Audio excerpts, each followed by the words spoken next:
નમસ્કાર, TV13 ગુજરાતીના digital platform સાથે હું છું તોરલ કવિ। અનેક નામોની ચર્ચા વચ્ચે કોંગ્રેસ પ્રમુખ પદ પર અમિત ચાવડાનું નામ જાહેર થઈ ગયું અને તેમણે વિધિવત પોતાની જવાબદારી પણ સંભાળી લીધી।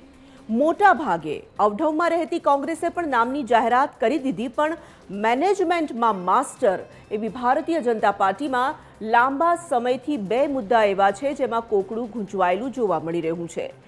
એક મુદ્દો છે ગુજરાત ભાજપના પ્રદેશ પ્રમુખની પસંદગીનો અને બીજો મુદ્દો છે મંત્રીમંડળના વિસ્તરણનો। આજે આ મુદ્દા પર કરીએ વાત।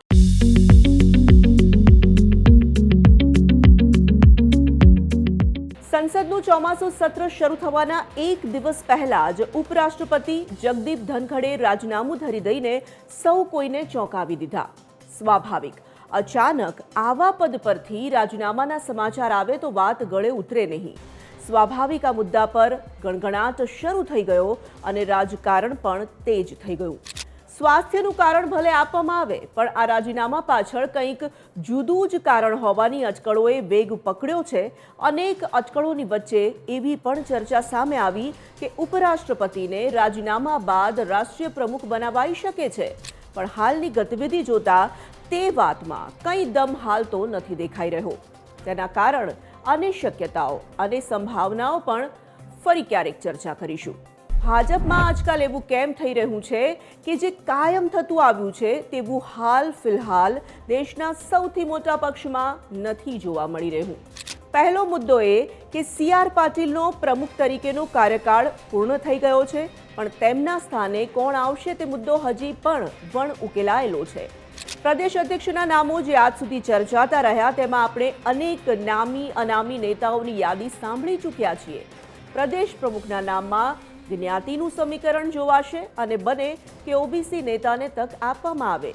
એક વાત એવી પણ આવી કે બની શકે કે મહિલા આગેવાન આ વખતે પ્રદેશ અધ્યક્ષની ખુરશી મેળવવામાં સફળ થાય, પણ અત્યાર સુધીનો શિરસ્તો તો એ જ જોયો છે કે જે નામો ચર્ચામાં આવતા હોય તેના કરતાં સાવ વિપરીત નામ જ આજ સુધીના ઇતિહાસમાં સામે આવતા રહ્યા છે।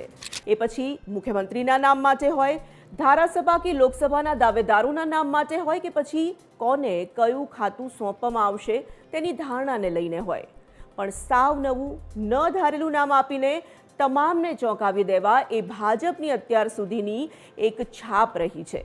પણ ખબર નહીં કેમ આ વખતે સદાય ચોંકાવતું ભાજપ પોતે અવઢવમાં છે। સામાન્ય રીતે ભાજપમાં આવું થતું નથી કે મોવડી મંડળ નિર્ણય લેવામાં અસમંજસમાં હોય। નિર્ણયો લેવામાં અને અનએક્સપેક્ટેડ નિર્ણયો લેવામાં ભાજપની માસ્ટરી છે, પણ આ વખતે કંઈક કારણો એવા તો છે જ જેના કારણે કોઈ નિર્ણય પર તેઓ આવી શકતા નથી। દેશના 19થી વધુ રાજ્યો એવા છે જ્યાં પ્રમુખની જાહેરાત કરી દેવામાં આવી છે, પણ મોદી અને શાહના હોમ સ્ટેટમાં આ કોકડું કંઈક કરીને ઉકેલાતું નથી।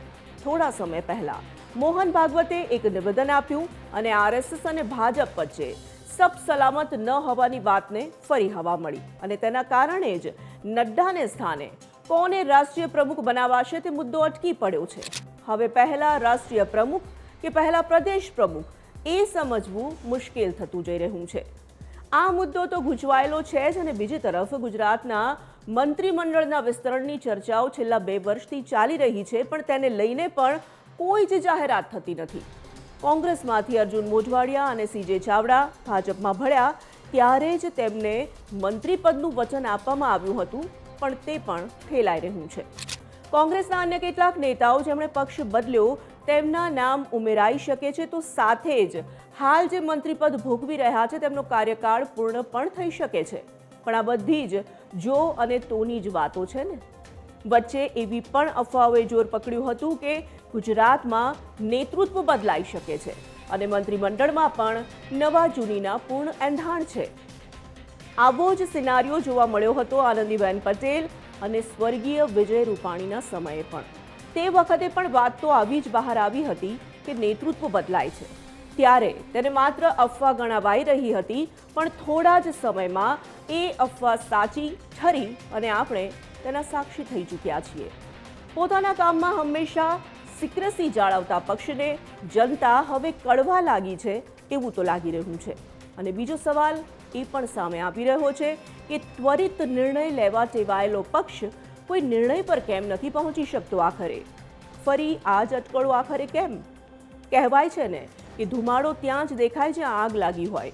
ક્યારે આગની તીવ્રતા અને દિશા જાણવા મળે છે તે જોવું રહ્યું, પણ કંઈક નવા જૂની થવાની પૂરી અને પ્રબળ શક્યતાઓ છે, તેને નકારી શકાય તેમ નથી.